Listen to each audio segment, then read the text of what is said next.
Talks. Uh, okay, I'll restart over now that the recording has started. All right. Again, welcome to today's session of CNC Talks. For those who don't know, CNC Talks is made possible by CNC Education Foundation. And so CNC Education Foundation is an Alberta licensed non-profit organization, which was founded back in 2019. It aims to foster better education for primary through secondary levels of education for all students. And this is achieved by offering a variety of programs to support children. The foundation provides workshops and support for learners and their parents. The support includes group purchases of learning programs and materials that are not currently easily accessible for families. The Literary Club and today's CNC Talk programs are here to continue to help our community. At the moment, we're currently looking for more student and parent volunteers to help us deliver quality workshops and events to the community. All right, so now that everyone has a brief idea of what CNC Talks is and the organization CNC Education Foundation, we can dive into today's question, which essentially is IB or AP, and which should high school students take when applying for schools? Hi, my name is Sean. I'm an incoming first-year student at the University of Toronto studying computer science. I'm a former student at Westwood Community High School, and during my time in high school, I took the AP curriculum. Some of my interests include technology and engineering. Thank you, Sean, for that introduction. My name is Peter. I am a high school student currently at Sir Winston Churchill High School. At that school, I take the full IB program, and some of my interests are reading books, participating in debate, and also writing is one of my passions as well.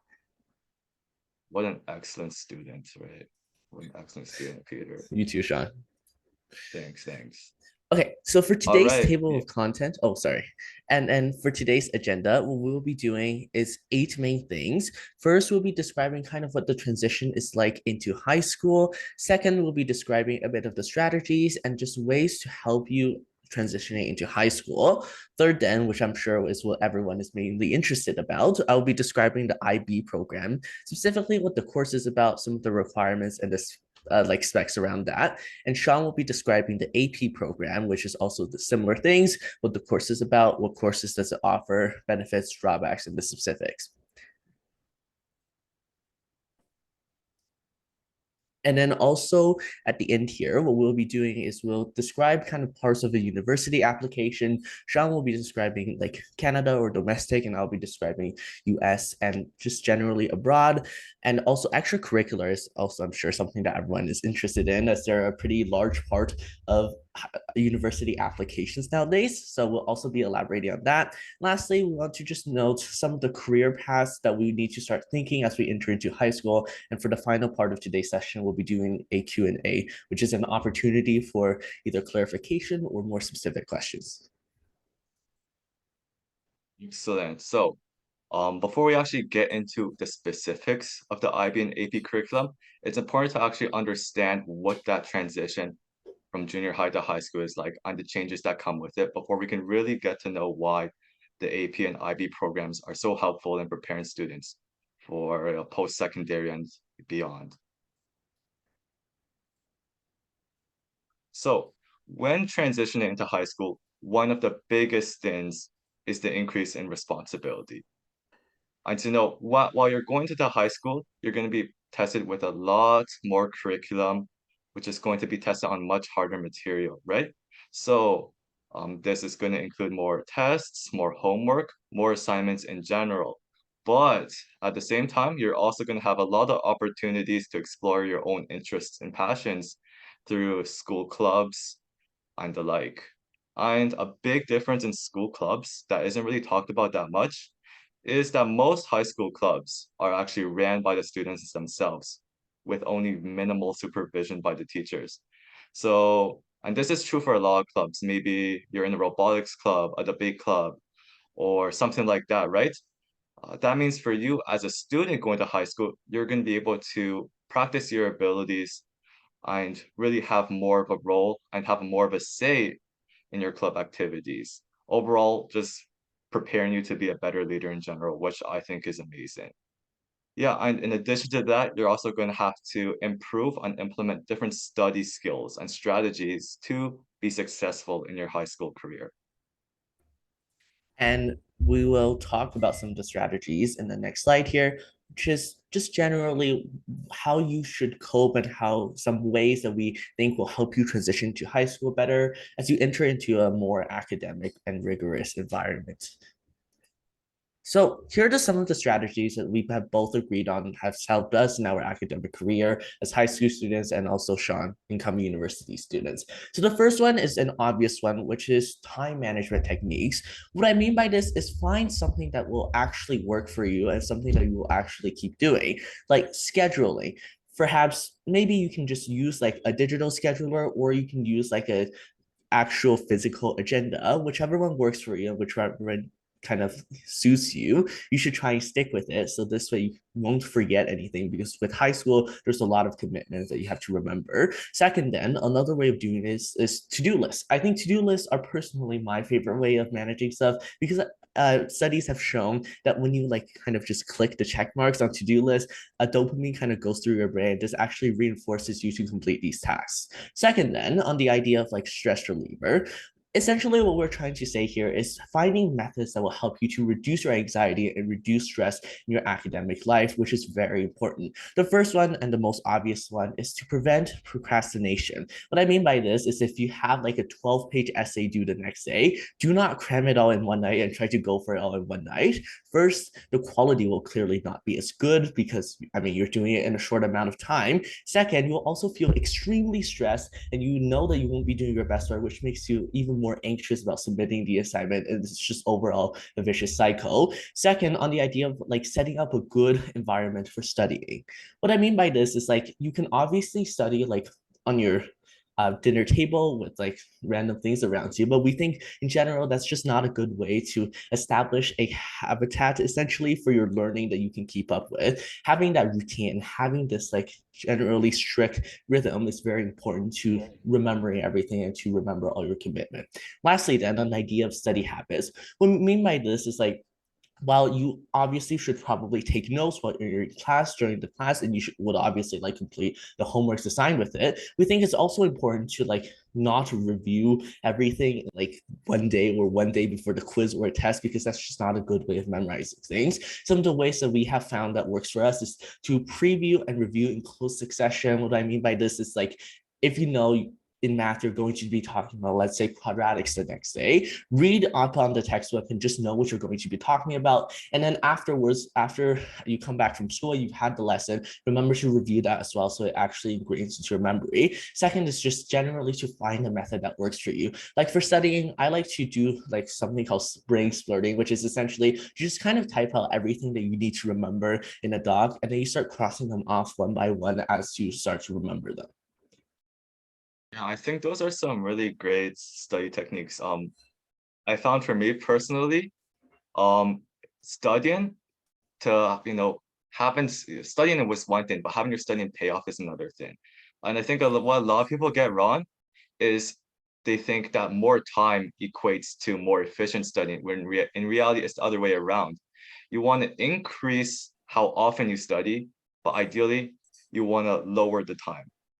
Well, not necessarily lower the time, but obviously increase how often you study, and you'll be able to save a lot more time in the long run, since going through all those moments of active recall, um, it just keeps it in your brain for longer rather than waiting, the day before a test to prepare for your test.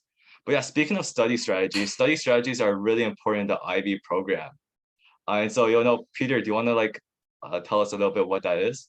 Yeah, sure, Sean. So I'm sure this is the part kind of everyone is here for. Like, what is the IB program? What is the distinction with it in regards to APA, and why is the IB program like so important that many universities kind of just require you to do it in order to gain acceptance, right? So essentially what the IB program is it's an international course you can almost think of it as like an international competition because realistically, the grades such as like IB exams or IA, which are internal assessments, and I'll talk about that later as well, are all like graded based on curves and they'll give you points like that accordingly. So before I get into all of that, I want to just introduce a few of like kind of the main picks or the popular courses and then also the mandatory picks for IB as well. Essentially, if you're going to pursue a full IB diploma, which I imagine most of you would probably want to do since you want to go outside of Canada for schooling, you have to do a few things here. First is like English. So with English and with all courses, pretty much all courses anyways, in the IB program, there's standard level and there's higher level. The distinction between those is standard level is just kind of your average high school level course, except with like some deeper exploration, while higher level is essentially you touch into quite a decent amount of like university content. So for English, there's SL and HL. For my school, at least for Churchill, and I know for a few other schools as well, such as like Western Canada, I think they only offer HL for English. So that's definitely something to keep in mind. If you don't find English to be your passion, maybe you want to rethink about taking full IB. Second is like world history. So world history is basically social study for what you are probably taking right now. World history, there's only HL as an option. So there's no debate on that. And then now we get into the three sciences. So there's chemistry, biology, and physics. Typically speaking, in the IB program, you have to choose two of the three sciences in order to fulfill the 6 course program. But there is an exception to this in which like if you decide to choose business instead of like doing three sciences, business would like substitute one of the two sciences and then you would only be able to do one science as an IB course like instead of the two, right?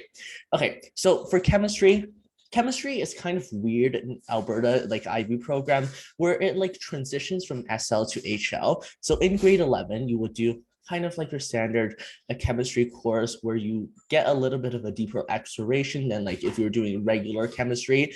And then in grade 12, you would go into HL, which is like you'd go deeper into university, things like that.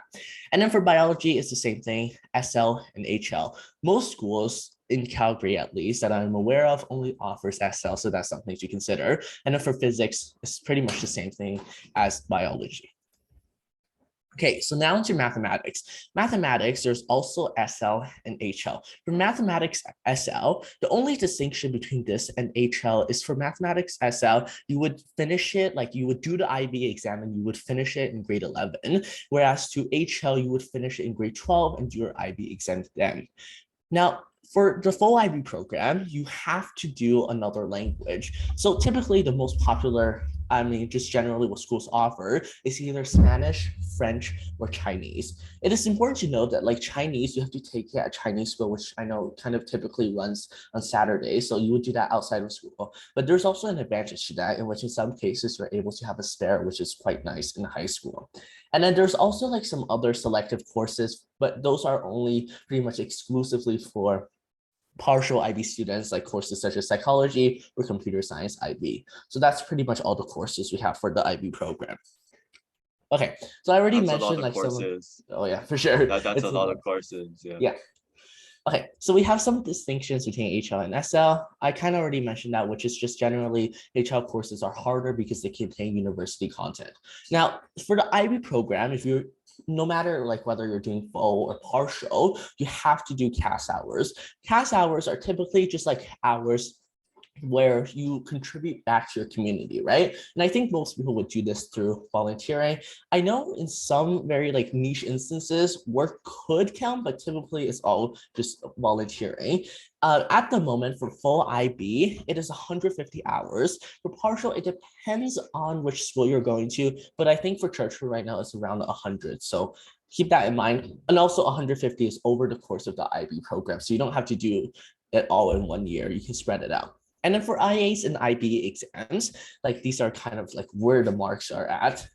IA is essentially what is called an internal assessment. It is basically just an exploratory essay that forces the students to write a 12 to 20 page research paper about the topic of their choice.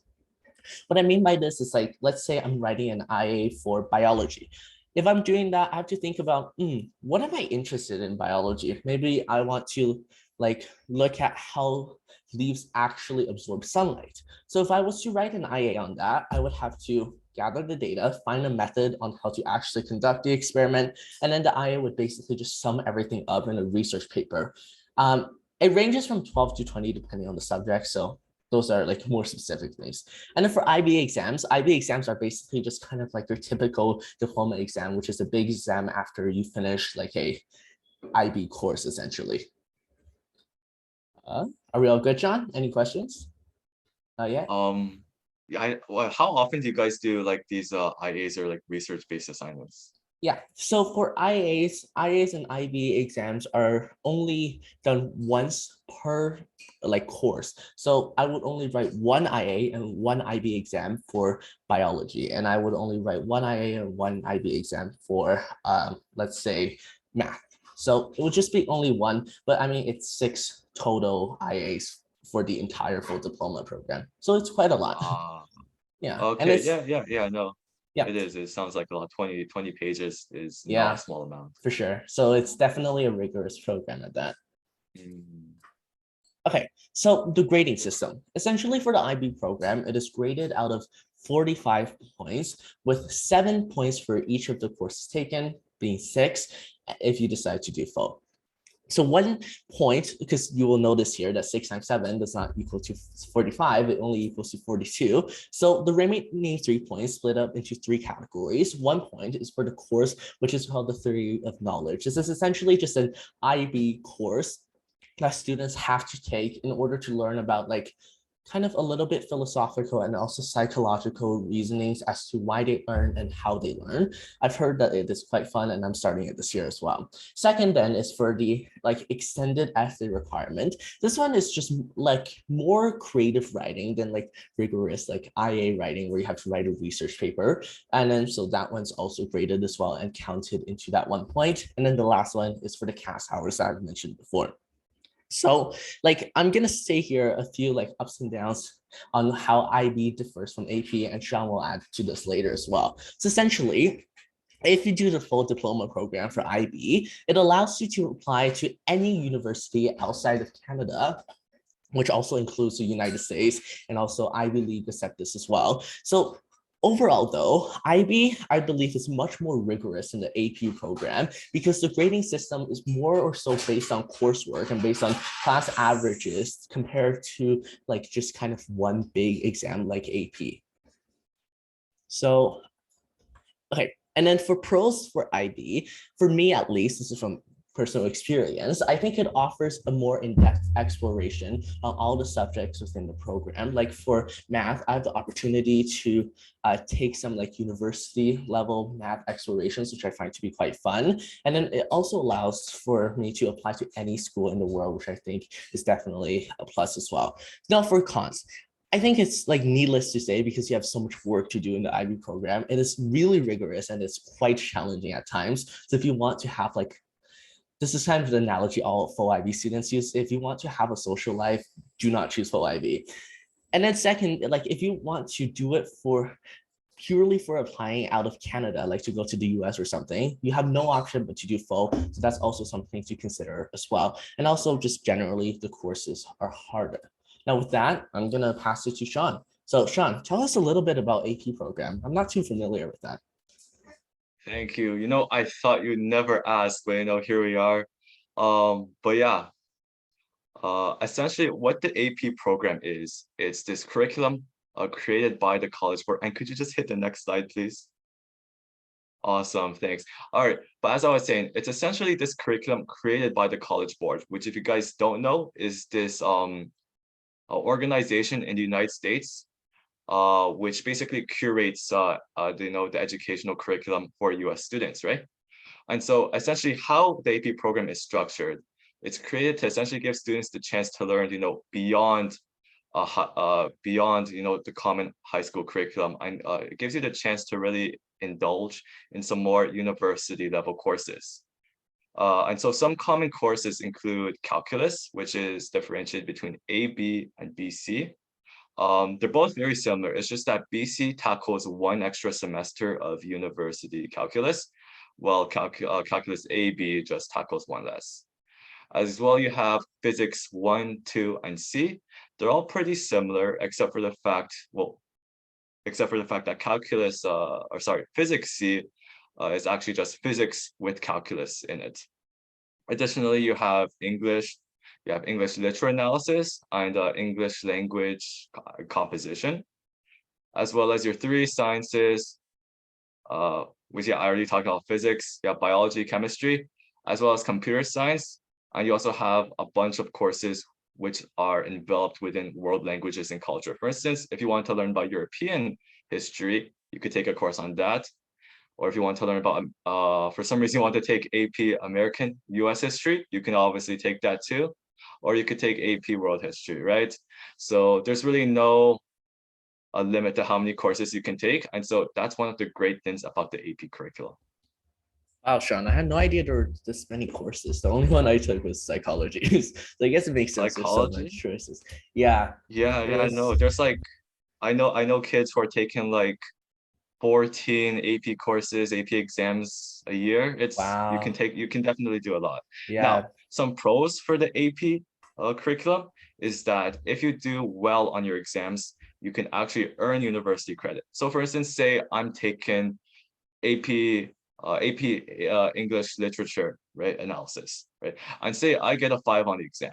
All right, sorry. I should probably preface this by saying that AP exams are all graded on a range of from 1 to 5. And similarly to the IB exams, they're also graded on a curve. So essentially, you're competing with the rest of your peers. And so your performance in relation to that will give you your score. So for instance, if I'm in the top 5% of all students who wrote this exam, well, then I'm going to get a 5. But you can definitely still do well on the exam, but not do as well as, be in the top percentile, but you can still get a 4, which also earns you AP credit. But I digress. So why should you take AP classes? Well, one reason is that good performance can earn you university credit, which allows you to skip classes, once you get to university. So for me personally, because I'm studying computer science, and my classes are for the most part math courses, calculus courses, computer science courses, and that's a pretty heavy, workload. And I don't need an extra, English course which requires me writing tons of essays every single day. And so for me, because I don't want to take that English class in university, what I decided to do was was in my grade 11th year, I decided to take the AP English language and composition exam. And so after doing well enough, having scored a 5, I was able to send that to schools and then get credit for that course without even taking it in without even taking it in university, which was pretty great. And not only saving me both time and money on my degree, which are both very important things. All right. Now, another really great part about the AP curriculum is that its rigorous material really helps prepare for university courses and the university setting in general. I talked briefly before about AP calculus, um, but something I something that I think was really great, um, and I think will be really great as I'm going to university in a couple of days, is that they already covered essentially my first 2 semesters of university calculus. And so what that means for me essentially is that I don't have the burden of learning a whole bunch of a new material in my first year. Rather, it's more of a review. And so in this sense, I think taking the AP program is really worth it. Additionally, Peter, you were just talking about, the AP program has such a wide range of courses, I right? know. Yeah, it's crazy. Yeah, but and what's great about that is that it's not essentially like the IB curriculum where you're restricted and you have to take certain courses, right? With the AP curriculum, you can really take as many courses as you want. All right, and you can take any course you want, really, as long as your school offers it. And even if your school doesn't offer it, you can technically still take it. But I'll get into that later. All right. So I think that's really great. So for instance, if you're specifically interested, I don't know, in like humanities, right? You can go and you can take specifically AP courses in the humanities, like English, history, psychology. Like, yeah, you took AP psychology, right, Peter? Yeah, I did. Yeah, it was quite interesting. Yeah. Yeah, so if you're kind of that kind of student and maybe you don't want to take something like AP Physics, AP Biology, you're completely free to do that. You can take AP for any course. It doesn't mean that once you're an AP scholar, you have to take AP for every single class. You can kind of pick and choose. And I think this is really great for students who already kind of know what they want to do in the future. You know, it saves them time and they can really go really deep and far into the courses that they know they'll need in the future instead of courses that they probably might not use as much in university. All right, but now onto the cons. As much as I love talking about the AP program, we also have to talk about some of the cons of it. And one of the biggest cons I found is that in taking the AP program and AP classes in general in Canada, is that the availability of courses really suffers. And so what I mean by that is in the US, you can take over like there's I think in total there's around almost 30 or 20 something different types of AP classes. Whereas in Alberta, or sorry, not Alberta, but Canada in general, the amount of classes that you're going to be able to take is really dependent on your school and what they offer. So for instance, my school, it only offers AP Calculus, Physics 1, 2. It also offers AP Pre-Calculus, Biology, Chemistry, Computer Science A, Computer Science Principles, and a bunch that aren't on the top of my head right now. But you get the idea, right? Depending on your school, you won't be able to take these classes during your day school. However, there is a workaround for this where you can still take the exam. The only difference is that you have to teach yourself, which can be hard and is takes a lot of responsibility for yourself. But if you're interested in that and there's a course you really want to take, I would recommend that. Another con to the AP program is that in Canada, a lot of our classes are semester based, meaning that if you're going to take an AP class, you're probably going to have to take it first semester. Seeing as the seeing as the AP exam is in May, it really doesn't give you enough time if you start it in second semester, right? So taking that into consideration, you can see how it really differs between Canada and the US, where in the US, normally you take your AP exams, or sorry, AP courses year long. So if you are deciding to take AP in Canada, just know that you have to fit a lot more content into a smaller time frame, and that time frame will normally be in your first semester, from normally September to January.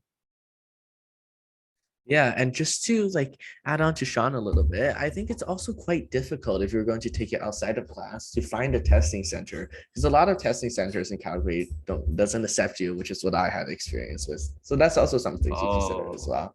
Yeah. I see. Yeah, yeah. I guess for me, because my school offered AP, I could just take it directly at the school. I just had to pay the fee. But yeah. Yeah. Okay. And now we're on to university applications, which I'm sure like most people are also looking forward to as well. So we'll be just explaining what parts of university applications are, what the kind of process looks like, and for both like in Canada and outside of Canada. Sean, this is all you. Awesome, awesome. All right. So for me personally, I only apply to schools within Canada. So today I'll be touching a little bit more on that. So when you're going to apply for schools in Canada, a really big part of your application process is actually your research into schools. Okay. So when you're researching schools, you want to research their strong suits. So schools in Canada aren't quite like in the US where a lot of the time you apply to the school, right? And afterwards, it's really easy to switch around your major and whatnot. In Canada, it's kind of the opposite, right? If when you apply to a university, you're kind of locked into the program you apply to for the most part. And if you want to transfer into, I don't know, a more competitive program, a lot of the times it's going to be super, super competitive or just not possible at all because of the demand. So because of that, you're gonna really want to research what schools are strong in what field you're interested in pursuing. And yeah, and so some components of your application, one are going to be your grades, two, your activities, three, your written response, and fourth, your interview. And so notice how I put grades first, and that's because they're the most important part of your application. For the most part, when you're applying to schools in Canada, they really, really, really want to see that you have good grades, right? Even if you have amazing activities, amazing written responses to essay questions, and a great interview, if you don't meet that academic threshold, they won't want you. That's the reality, okay? So make sure you do especially well in your 12th grade courses, because in Canada, they normally look at both 11th and 12th, but they do weight 12th a bit higher. So just make sure to do really great in your 11th and 12th grade years. All right. And so I talked about activities, right? But outside of the application, and inside of the application, what are they used for, right? So for activities, sometimes they're required for certain schools or programs. So for instance, I'll just give an example. Like Master Health Sci is a really, really competitive program in Canada, right? And so in order to differentiate their applicants, right, it's going to be hard to choose between someone who has a 96.5 average and a 96.6 average, right? So in order to better differentiate applicants, what they have is an activity section as well as an essay section. And so within there, they want to see what you're like outside of the classroom. Are you a leader? Are you unique? Do you really have an interest in the program we're offering at our school is what they want to see from you. And so what you can do is that through your activities, you can go and show schools that you're a good fit for them. Additionally, activities are really important for scholarships.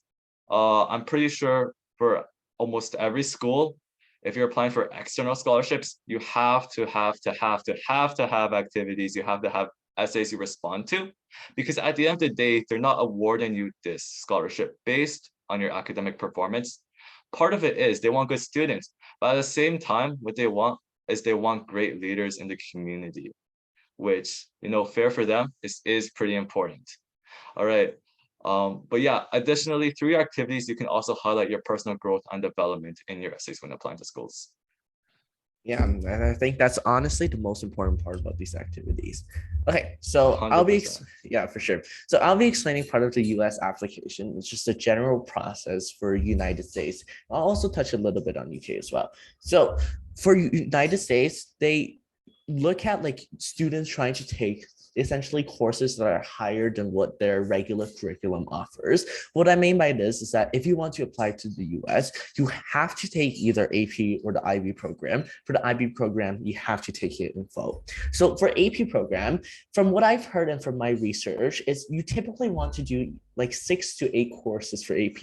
Usually that would suffice. I mean, obviously, if you want to do like 14, go for it, but like 6 to 8 should probably work. And then for the IB program, because if you're doing full, the score will be out of 45.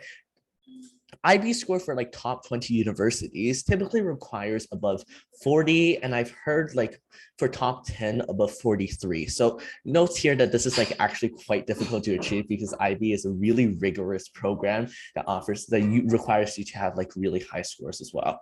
Okay, and then for AP programs, in regards to like scores for AP, you want to try and have all 5, and then the occasional 4 for courses that are known to be like extremely difficult, such as like AP literary analysis and stuff like that. And then obviously you have to take either SAT or ACT as a part of the standardized test. Now, although some schools like Columbia have openly stated that they want like they've gone now like test optional, it is still like recommended that you take these courses to just kind of prove your academic abilities and your academic achievements essentially. So for these 2 standardized tests, for the SAT, I'm sure everyone relatively knows, it's just mainly like English and math, and they're separated into 800 points. And this is all curved as well because it's a part of College Board. So as of to 1600, ACT has a slightly different one, but it's more niche. So I would just personally do some more research on it. And then for common application essays, for school specific essays, these are really important as well, because this is where US schools try and look for your like essentially your passion into what you want to do. So what I mean by this is like if you apply to be a doctor, and then in your like application essay you write a whole story about how you like set up a lemonade shop as a kid, they're obviously not going to accept you because they're like, this person will probably later go into like entrepreneurship and not go to doctor. So we have to make sure that those names add up. And then lastly, arguably more important than grades, is extracurriculars as well, because I mean usually for these like really top universities, they would assume we have really good scores on top off those things. So that's the main part of it. And then for the application process, it's pretty similar to Canada as well, where you give like your kind of grades and also your extracurricular activities. I have like a little case study that we'll look at later on to provide insight as to how extracurricular activities will actually be entered. And then after that, they usually just like either give you acceptance or rejection. And then also they will often have interviews as well for really good universities. So that's also something in common. And then as for the UK weighs grades essentially as heavy as Canada does. The UK, I mean, they obviously still want you to have like activities, but they're all more old school, so they don't look for that as much. And then so that's definitely something to keep in mind as well. Oh, what is happening with my Oh, screen share? oh yeah, while you're fixing your screen, by the way, I just want to add one thing. Really what a lot of top US schools, especially the Ivy League, are looking for is that they're looking that for you to take the most challenging courses at your school, right? So regardless of whether or not your school offers AP or IB, you want to take the hardest. So if your school does offer AP or IB, that's great. And in that case, take all higher level, take all AP courses. Oh, he's gone. Okay, all right. But yeah, at the end of the day, they're looking for you to take the hardest courses to see that you've really tested yourself. Also, what is it? Yeah, Peter talked a little bit about extracurriculars right then and there. Um, really, what they're looking for extracurriculars is they want to see that you've done like really impressive stuff, right? That's one part of it. But they also want to see how you as a person have grown, right? Because what they're also really interested in is fit, school fit. And so if you can tell them how you've grown, you've learned from your experiences and how these experiences have molded you into a person and why those experiences have left you as a better applicant than others, then chances are they're going to be more compelled to take you. And I see that Peter has left. Um, okay, no problem, no problem. In the meantime, I can continue the presentation without him. So I'm just gonna share the slideshow on my end. All right. Okay.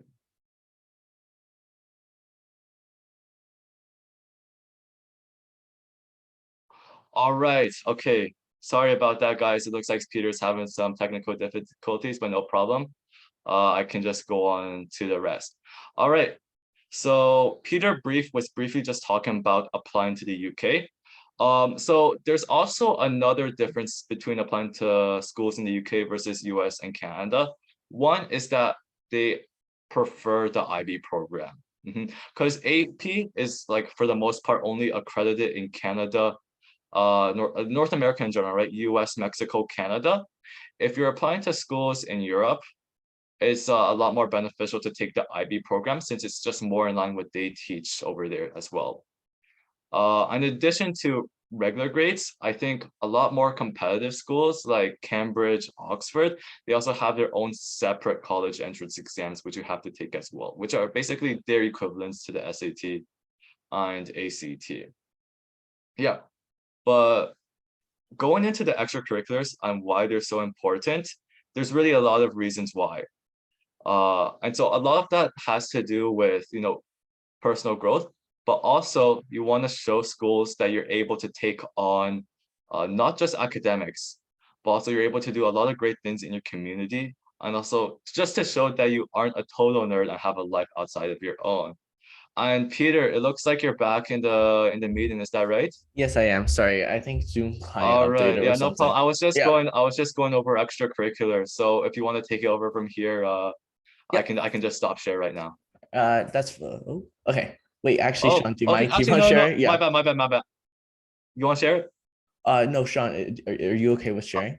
Just do that. Okay, yeah, no, no. I can share. I can share. Yeah. Sorry about that. Sorry about that. Yeah. Sorry, I just don't want to have another mishap. Yeah, no problem. No problem. Technical difficulties occur all the time. All right. Okay, so But yeah. essentially for school clubs, the main ones here and the main ones I think people should try and go for it's debate and speech. Why is this important? Let's say this is important for like quite a few reasons, but I think the main one is it helps to develop your public speaking skills. Like if I didn't do debate or speech here, I think it would be a lot more difficult for me to like present in front of a lot of people, right? Because I would be naturally anxious and I wouldn't know what to say if like I don't know, like a question came up or something.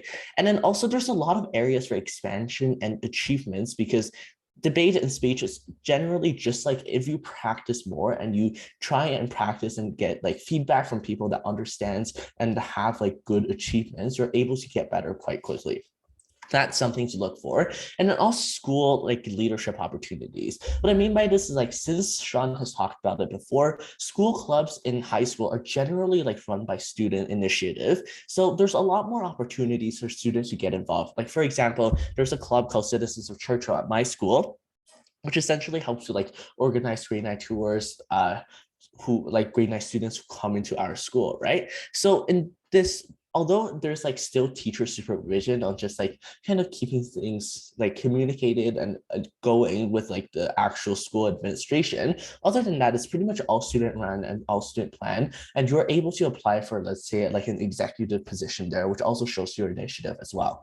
From here, then I'll pass it on to Sean, who will probably explain something about like STEM Club and STEM initiatives as well. Yeah, no, I think yeah, great job talking about all those clubs. Um, Personally, I wish my school had a public speaking club, although debate didn't really take off the ground at my school. So for me, I participated in a lot more science, technology, and engineering and math oriented clubs. And so a lot of clubs, for a lot of clubs at law schools, they what they have is they typically have a robotics club, right? Your school might have student-run hackathons, and you'll probably also have a science fair club, right? Or maybe a lot of various programming or math clubs, right? And so I think the really great thing about participating in those clubs is the fact that you get to gain a lot of hands-on skills and understand like different ideas, right? So if I'm in the robotics club, which I was in high school, I'm no longer in it because I graduated. But during my time in the robotics club, what I really enjoyed the most was the fact that I was able to just try on a lot of roles, right? I was able to both design robots and program them. And I don't think I'd be as inclined to uh, take on, a computer science degree pursue computer science, if I hadn't, had the liberty of being able to join some of these STEM clubs. So if you're anyone who is, remotely interested in problem solving, technology, engineering, whatnot, I highly recommend trying to see if your school has more of these types of clubs. Yeah, I think Sean makes a really great point there. It's just you kind of find something that interests you. Like, I'm not really a STEM much of a person, Yeah. so I didn't really go for those type of clubs. So I'm glad you did, Sean. Yeah, no, at the end of the day, it's you just want to find something that you really like, find something you really enjoy and see if you can go far with it. That's the main. Yeah. Yeah, for sure. All right, if you don't mind, we can. Oh yeah, okay. So I'll also talk a little bit about volunteering. Well, volunteering is like clearly a requirement for like the full IB program, as in like CAS hours. I think volunteering is just generally really valuable to have because you're able to help like people who are often vulnerable populations. Now, volunteering opportunities you can like find at school or with like specific institutions, such as like care homes or things like that. Like for me, I was able to volunteer this summer, like I think over 100 hours, just at a summer camp where like kids that had like financial barriers or just generally like language barriers. And I found that to be really valuable because it taught me like lessons on how to interact with kids and how to just generally help them and test their needs. So I think volunteering in general is just really helpful to have. And also schools like them because it shows kind of you're engaged with your community. Okay, Sean, if you want to go on to the next one there. Yeah, of course. Oh, sorry, I meant like if you want to just talk about the leadership opportunities there. Oh, my Yeah, bad. sorry. Okay, yeah. What Peter went over is a volunteer, and obviously, getting out of the community and giving back is really great. At the same time, you can also make a lot of great friends. Though I don't know if you made a lot of great connections, but me personally, from volunteering in my chess club, I've made a lot of friends, who I didn't even know play chess, and so even though you don't go there to, I just want to point that out just to highlight how sometimes there's a lot of positive benefits to actions you can do, especially when you're going out to help the community. But okay, when it comes down to extracurriculars too, there's also a whole lot of room and opportunity to exercise your own leadership qualities, right? And so apart from the obvious reasons of, wanting to develop leadership qualities, it's also a trait that schools really love, and for good reason too.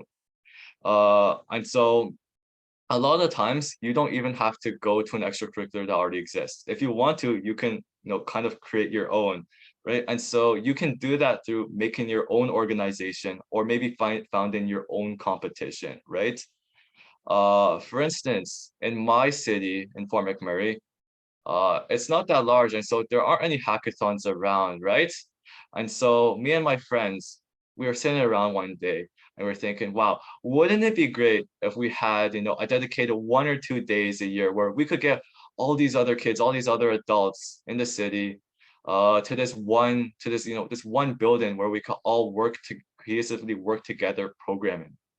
And we thought, that doesn't exist. So why don't we create that? And so that's how we actually create our city's first hackathon, right?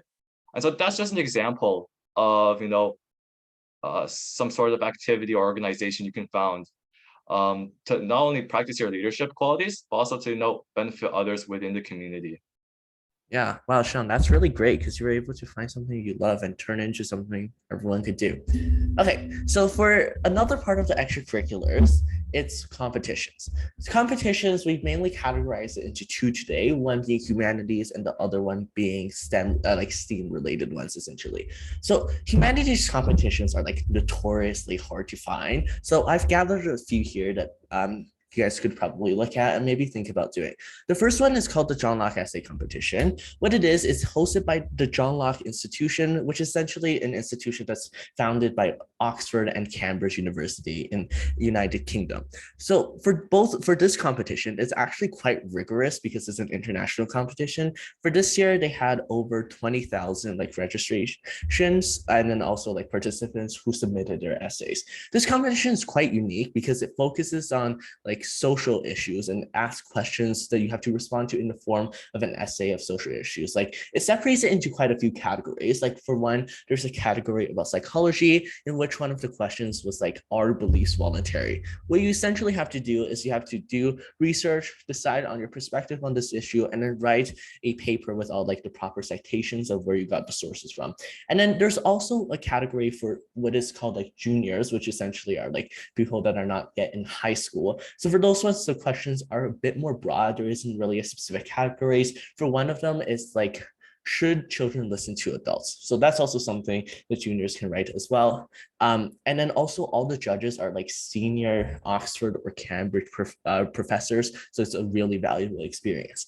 The second one is called the Scholastic Arts and Writing Awards. This one is like really prevalent in the US, but it also offers international as well. This is once again like kind of like a humanities one where they try and get you to focus on social issues. This one, however, doesn't really have like a set theme, like a set requirement other than just like the format of your media. So like there's a photography category, there's also like writing categories which are split into like 12 different ones, such as like short story, essay, research paper, or newspaper, and etc. So this one has a lot of flexibility in which like how you want to write.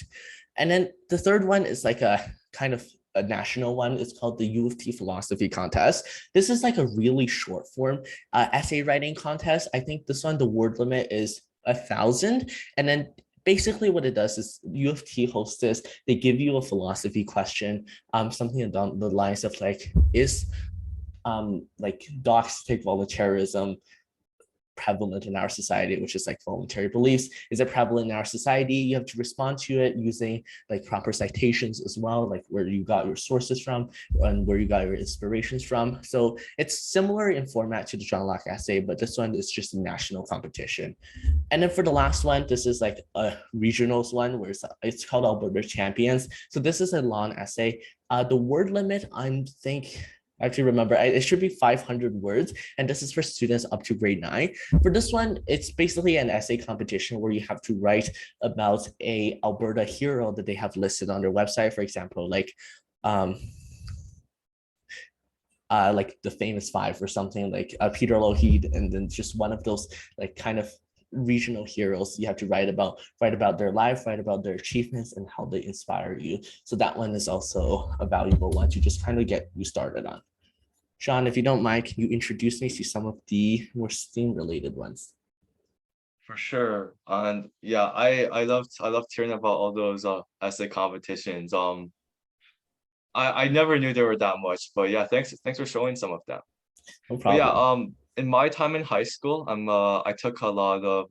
did a lot of STEM oriented clubs, a lot of STEM oriented competitions. And so right here, I'm gonna kind of go over some of those, and maybe if you're interested, you two could also participate in them. All right. So one of the largest competitions is actually a year-round competition, and that's actually robotics. So robotics, I personally did Vex. However, there's lots of different types of robotics systems or programs you can participate in, and essentially how they compete is through tournaments. And so for me, I participate in a lot of Vex robotics competitions. But I have a lot of friends who instead did first robotics competitions or first technology competitions. And you can see it in the image right here. This really large robot is actually from FRC, right? So these competitions are a bit more different in the sense that you don't normally do them solo. You kind of have to have a team in order to get an actual robot, designed, built, and programmed. So for these are more like team competitions, less individual. But if you're looking for something more they can do alone, I would really recommend science fair. And so science fair is normally organized into regional, national, and continental.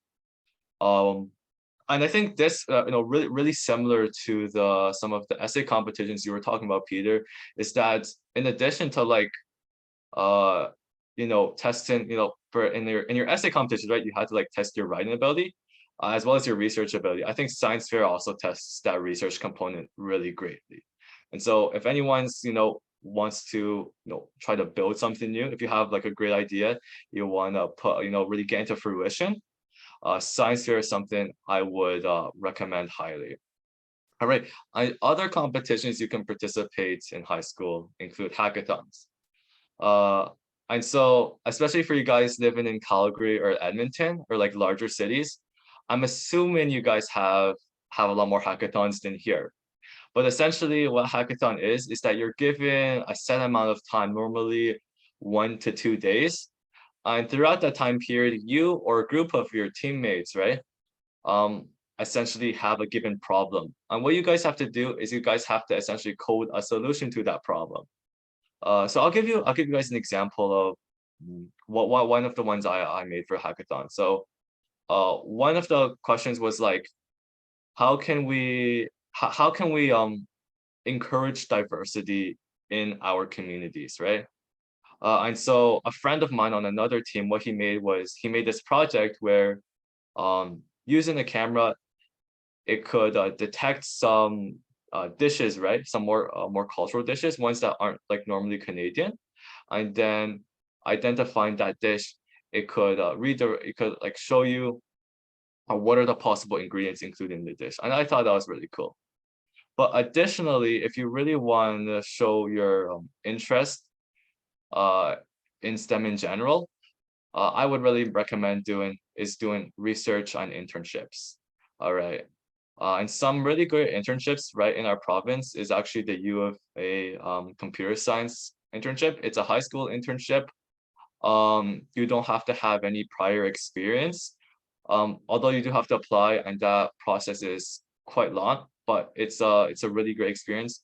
You get to do a lot of work with professors at the University of Alberta, and in general, you just get to learn a lot. But yeah, if you're unable to do that, what I would recommend doing is just, reaching out to professors at your local universities and seeing if they're interested in, maybe having a volunteer research assistant, in which case you get to tag along and you also get to learn more about their work. Something else I really recommend is this summer program by the University of Waterloo called the Quantum School for Young Students. Essentially, it's a couple week long. Not sure if it's a couple weeks. Quote me, but it's a program in which accepted students are able to go to the University of Waterloo and essentially uh learn a lot about quantum computing, which I think is pretty cool.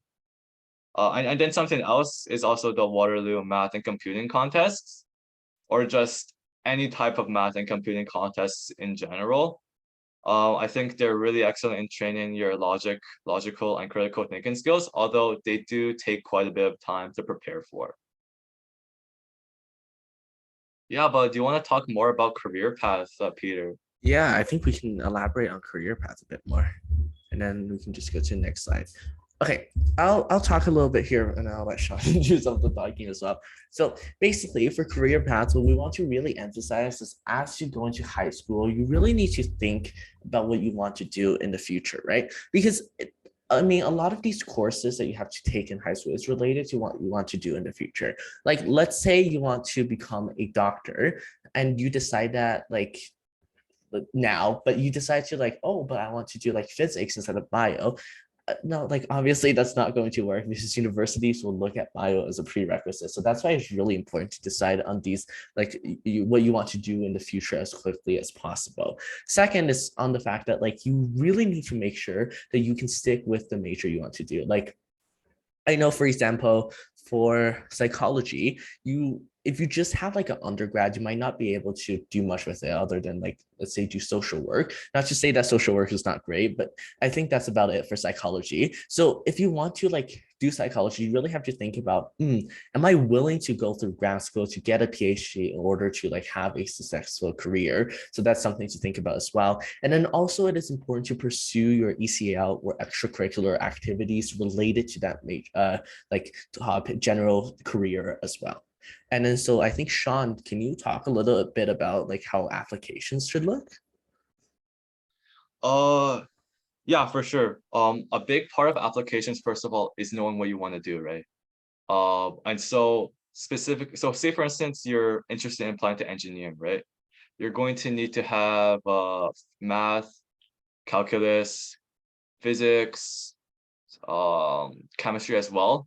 But in this case, biology is not a prerequisite. So if you want to apply to engineering, you don't necessarily have to take biology 30, right? Or AP biology, higher level biology, right?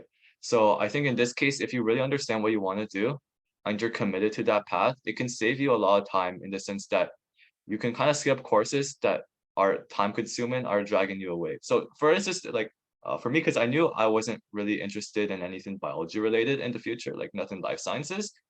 In 12th grade, what I did was I actually didn't take biology 30, right?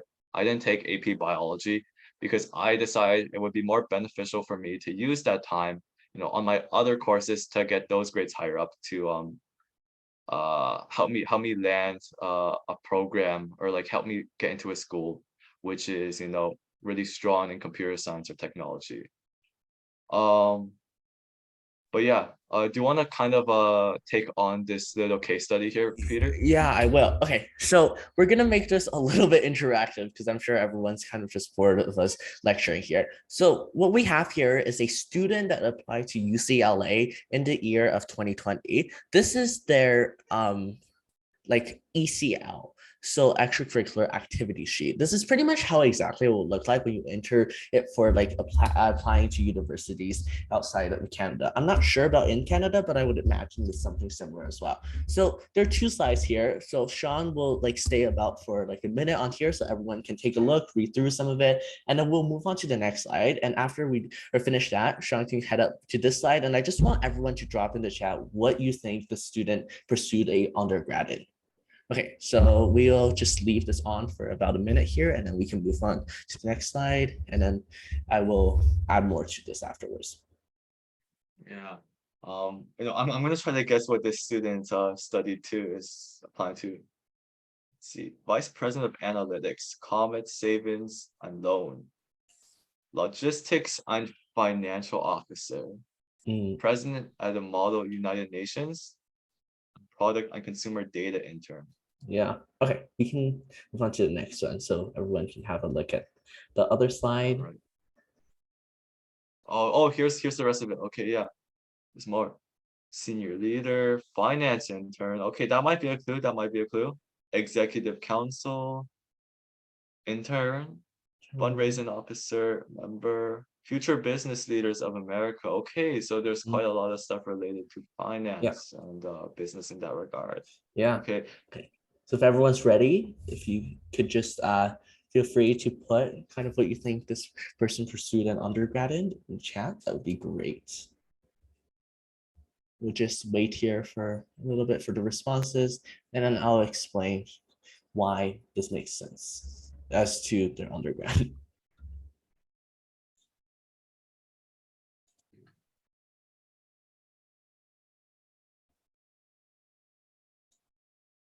silence. Uh, Do you have any responses yet? I don't think I see any on my end.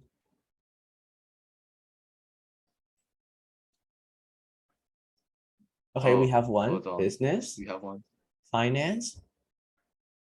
Okay, finance, I see another finance here. Okay, Maybe econ, finance, the business. Yeah, econ, something yeah. might be something like that. Okay, Or do you want to tell us what it is?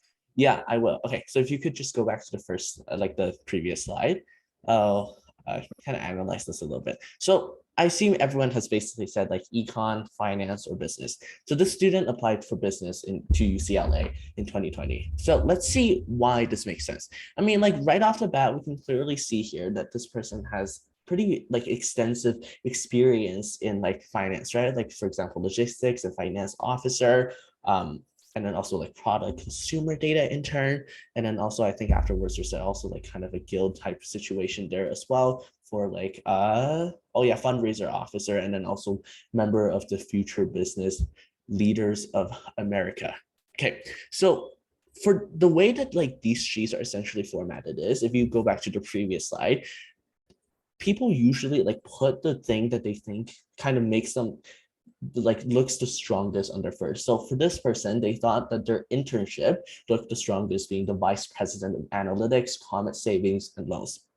So if we look at the specifics here, we can see that they analyzed transaction data for student accounting totaling for 130,000 plus, and they isolated trends, enhanced client campaigns, developed online balancing systems and such. So we can see here that there's like kind of a really big number here being 130,000. And if we also look towards the left here, it says that their commitment to 11 and 12 means grade 11 and grade 12. They basically committed about 5 hours a week for 36 hours a year. So what like admission officers look for, especially in the United States, is how much time you're committing per week and how long you've been doing this. So we can see that this person here has been doing it for about 5 hours a week for 36 weeks and for about 2 years. Ideally, you would try and do something for like 3 years or 3 years and above for 5 to 10 hours a week. So that would be good. And then if we just kind of go down to secondary, we can see that there's also like other internship opportunities. And then just in general, there's a strong theme about leadership here, being like, for example, senior leader, executive council, fundraising officer. So we can gather from this is that this person is not only someone who is capable of attaining an internship, keeping it, and also like fulfilling their duties, they're also able to like establish clubs and establish essentially like leadership opportunities for themselves and manage others as well. And like generally speaking, if you look at the numbers, they're all quite impressive. Like for example, like there's 15 plus vendors, attractive 300 plus, and then like 500 plus, a million plus. So the numbers are also quite important here as well. So that's why the student got accepted into UCLA on business. Okay, we feel free to move on to the next one. Yeah. So generally speaking, if you're applying to a program, you want to tailor your application to that program. But all right, yeah. So let's take a look at me. Yeah, let's take a look at me real quick. All right. So when I was looking at my own career path, I first had to look at my own interests. So I had a strong interest in problem solving, building and engineering. Um, and I also had a strong interest in programming or computer science, right? And so for my career, what I kind of narrowed it down were my three top options is either in software development, teaching, or machine automation, right? And so if you're really interested in a technology-oriented person who wants to apply to computer science, engineering, something related to that, I would really recommend first, of course, applying to schools in Canada, but I also recommend applying to a lot of schools in the US, China, and UK.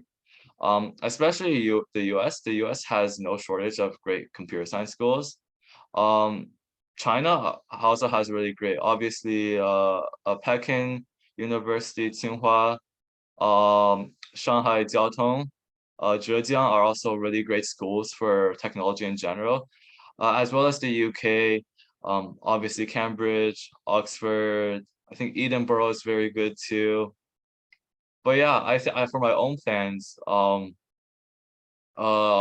these are essentially um basically what I considered within my college application. But yeah, Peter, why don't we take a look at yours?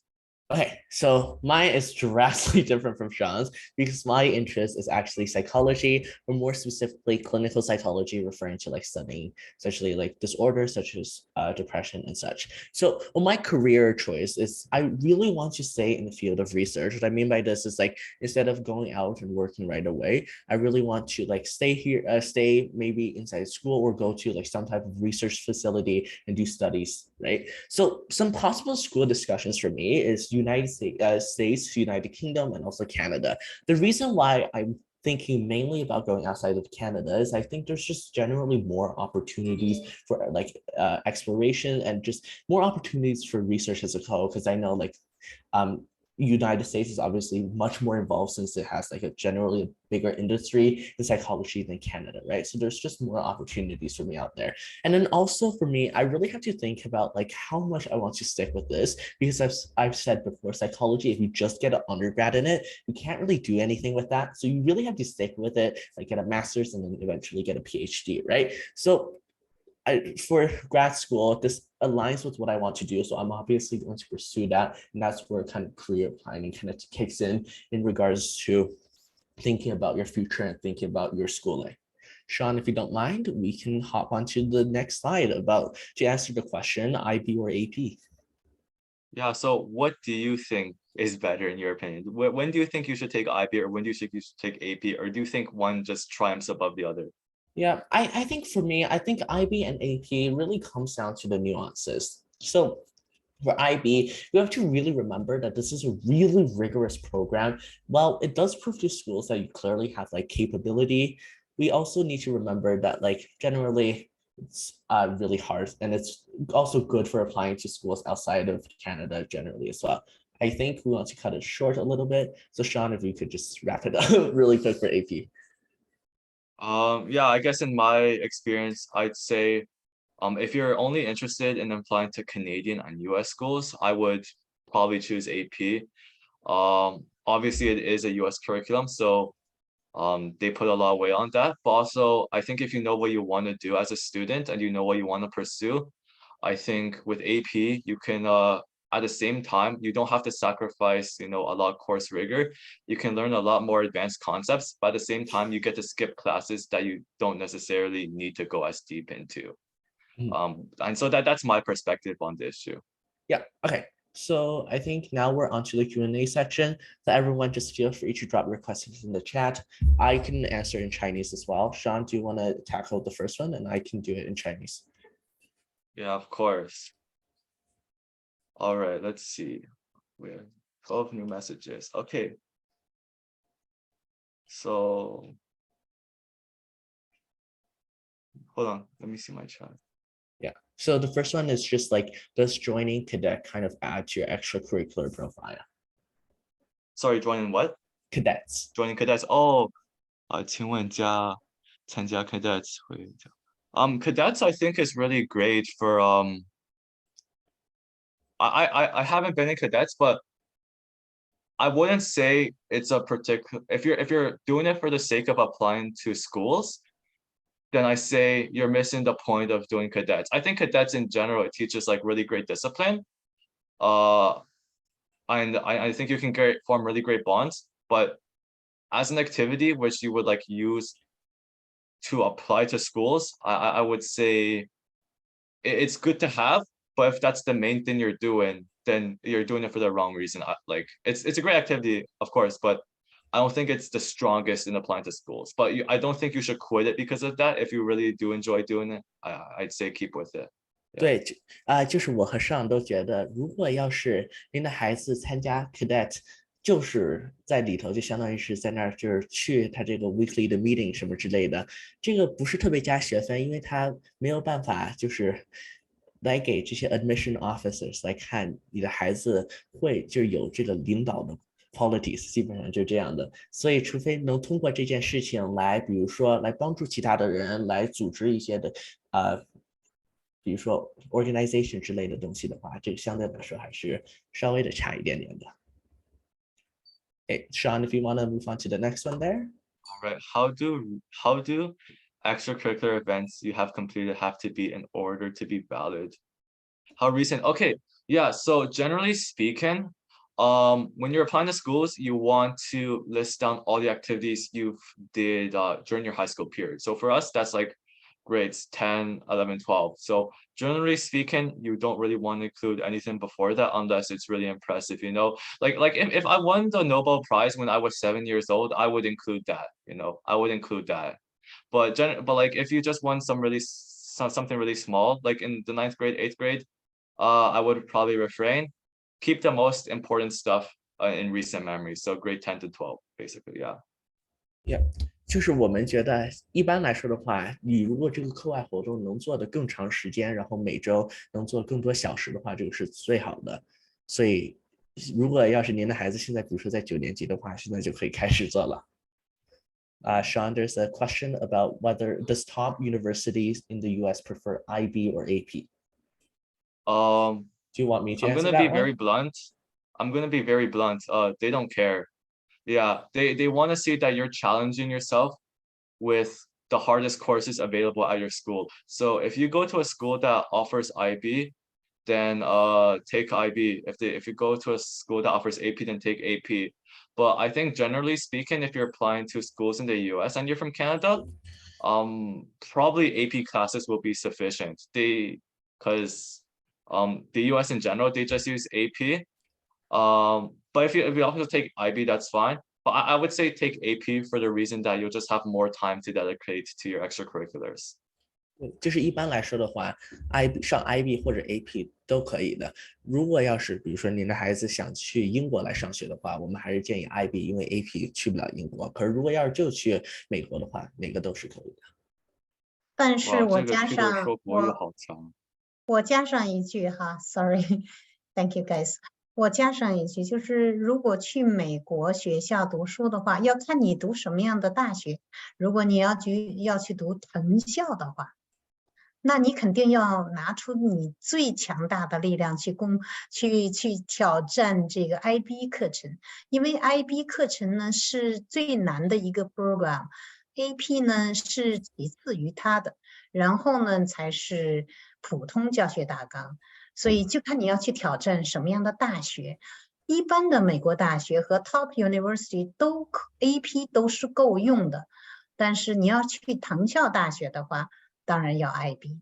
但是就像刚才上说的，如果你的学校你的所属的学校里只有 AP， 那你就 AP； 只有 IB， 那你就挑战 IB。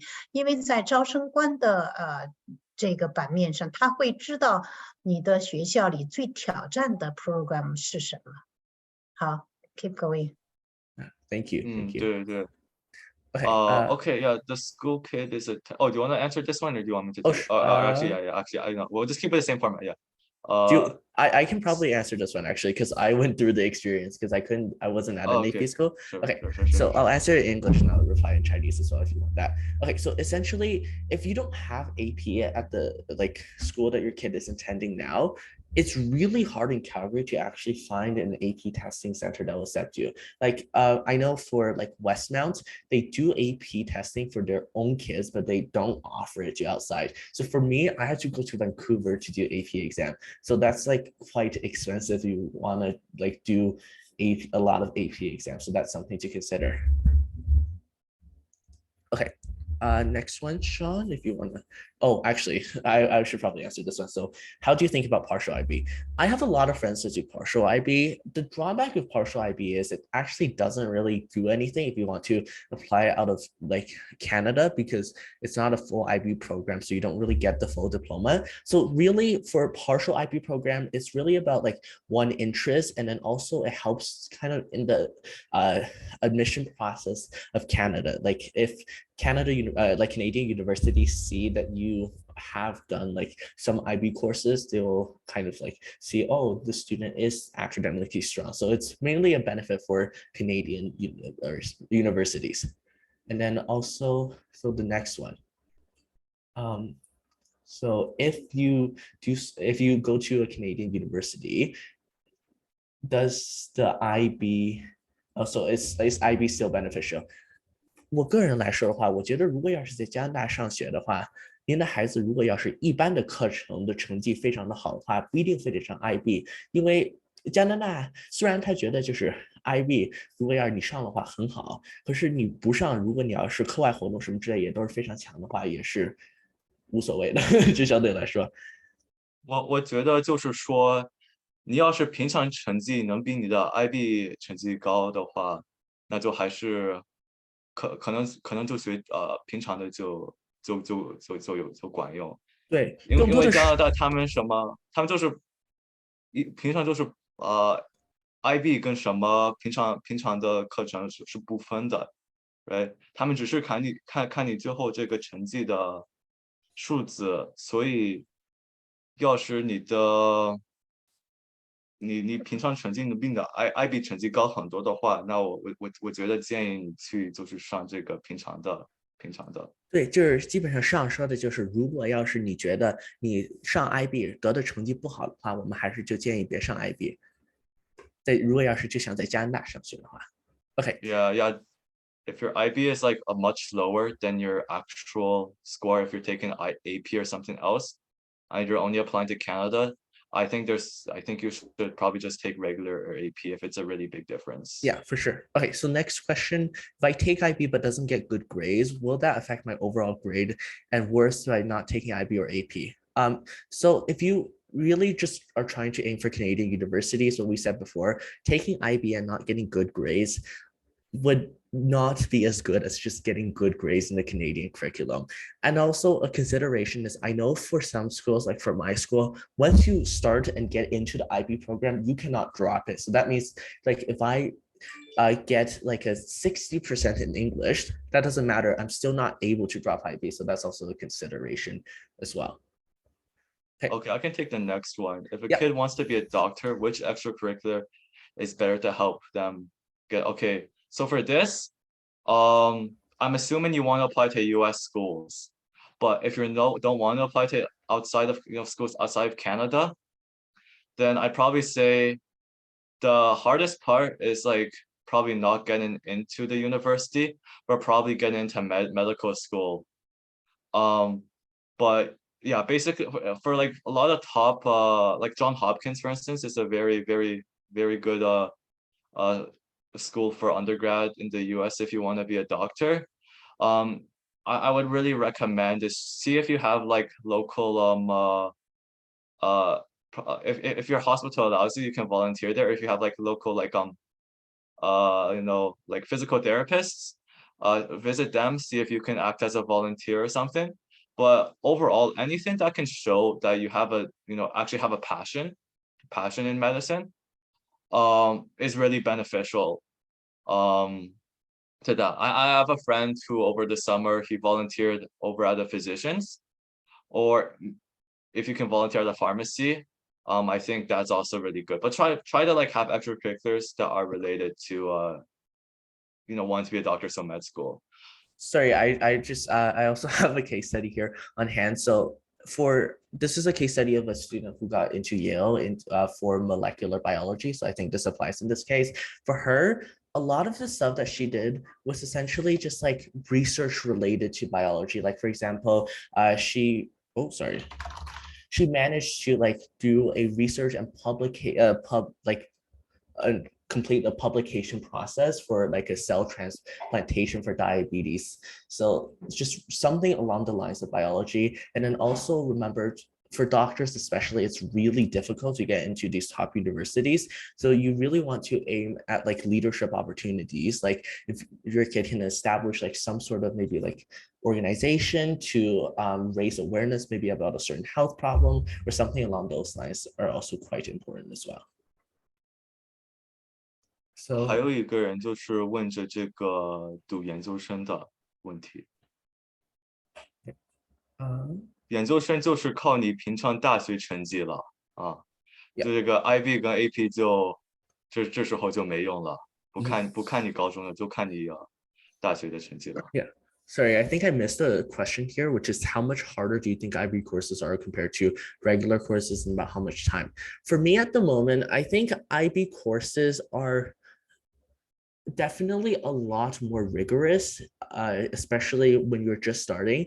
Because, for example, I'll make this analogy. When I was in Math 10 for IB, my friend who is not in like Math and IB would complete the same topic, like let's say about, let me give a good example here, about like algebra in 3 days compared to where I have to go through it in 1 day and retain it for that day. So definitely it's just a lot more material condensed in the same amount of time.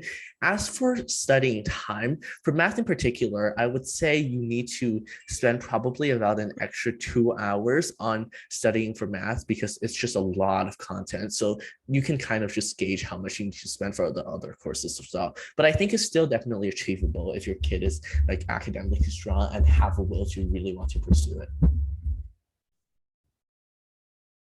I think like probably the biggest thing about IB is like the research projects, right? I think that takes a lot of time. Yeah, for sure. The research projects, one thing is you need to really come up with a good idea. And the second thing is just to like write it well. So those two like take a lot of time.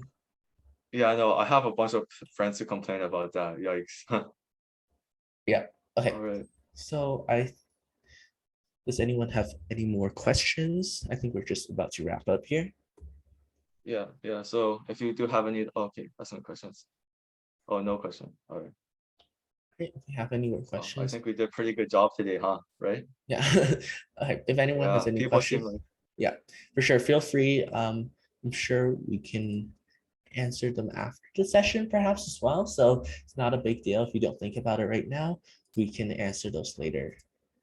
But yeah, I'd say generally speaking, if your school does offer either AP or IB, I would for sure say if you're capable, challenge yourself with the material. But specifically, at the end of the day, if you're applying to like schools, they they want to see that you've challenged yourself with the hardest courses possible. So if that means if your school offers AP, then take AP, right? Because that's your hardest. Or if your school offers IB, take IB because it's the hardest. But yeah, I think generally speaking, IB is a lot harder because you do have those research projects, right? So yeah, there's a lot more writing involved too, I think. Correct me if I'm wrong. Yeah, for sure. That's definitely for sure. So IB is just generally more average based. So you really have to perform well on everything compared to weight. Where as AP, if you do really well on the AP exam, that's kind of okay. Yeah. Well, I mean, like if you're applying to like US schools too, yeah, AP exam, but it's like also mainly just like because I know for you guys, your guys' IB scores, I think exam plus regular in-class grades, right? For sure. Yeah. Yeah, we have something similar except for AP. Your exam is separate, and then your in-class grades are like your like your normal grades. Like yeah, what's in your GPA, right? What do you apply with that for? Yeah. Basically, yeah. That's I think that's a big difference too. Yeah, but just a general take home here is IB and AB both have their benefits, so it's really just up to you to consider which universities you want to go to. Someone asked, is AP starting from grade 11? Actually, you can take AP classes anytime you want, technically. There's no grades that like you're not barred from doing it. It's just that most schools, most students do their AP courses starting in grade 11. But if you're like in grade 10 and you want to do an AP exam, you 100% can. Like you can ask your school, hey, can I take this AP course early? Then most students, and yeah, you can do that. Sorry, I do want to add on here. So from like kind of just asking for like some of my friends as well. I know for Calgary in particular, they're pretty strict on the like taking AP in grade 11 rule. So that's definitely Oh, something you really? should realize. Yeah, they're quite strict on it. And even in grade Oh, 11, I've heard that like you're only restricted to certain like a number of courses, like maybe you can only take two or something like that. So if you're going to do AP, I what? think you would likely probably have to do some courses like outside of school and self-study as well, just in time for that like That's admission process for United States. that's insane because like I asked my teacher, right? I was like, can I take this computer science exam in ninth grade? He's like, yeah, sure, you can go do it. Yeah. But yeah, well, you guys can only take two per semester? Yeah, at least that's what Westmount's policy is. Yeah. Wait, oh, Westmount? Westmount? Westmount Charter. Yeah. Oh, Westmount Charter. Oh, okay. I think Dr. EP Scarlett also does AP too. Pretty sure. I'm not sure. Yeah. But So yeah, if that's we're pretty all I guess there's like a lot of differences like regionally too. So yeah. Mhm. But generally speaking, like depending on your school, you might be able to, or you might not, right? In the Yeah, case of Westmount Charter. for sure. So if everyone is good on questions, I think that will be the end of our presentation today. I think Sean and I would like to thank you guys for sitting through all of this with us. And I think this is a great opportunity for us as well, as we're able to, as I said in the presentation, engage our public speaking skills. And I hope that this helped you to a degree. And if there are any further questions, I'm sure we can answer them after the fact as well. Sean, would you like to say some like Um, final words? yeah, I guess kind of kind of like a broken clock, but yeah. Again, I want to thank everyone for coming to today's CNC talks. I hope you guys all left with some valuable information. Um, but yeah, hopefully we answered your question on whether or not you should take AP or IB. But yeah, at the end of the day, whichever one you take, you're gonna have to put in a lot of work anyways. Yeah. So I guess more of the story is you know test yourself, challenge yourself, and always study hard, guys, right? Yeah, Yeah, and just be ready for it. I think it's also the way to that's look at it true. as Yeah, well. that's true. Be ready for it. But yeah, you now you know what's coming, so now you can make a more informed choice. That's the most important thing. For sure. All right. Okay, looks like some people are starting to leave now. Yeah. Thank you, Sean and Peter. You guys are amazing. You did a great job.